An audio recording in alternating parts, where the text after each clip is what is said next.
channel. In this video, I will share with you how to install ZArchiver on iPhone. So step 1, open the App Store app on your iPhone, which is this blue icon.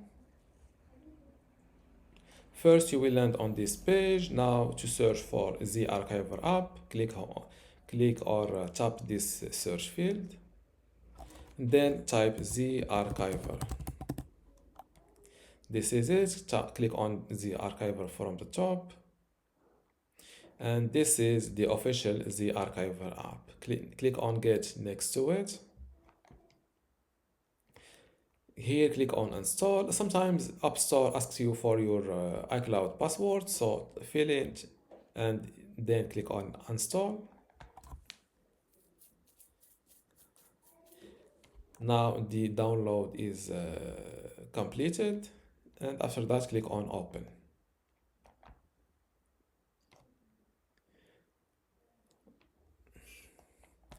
And this is how to install the ZArchiver app on your iPhone. If you still have a question, leave it in the comments below, and don't forget to give this video a like. Thank you.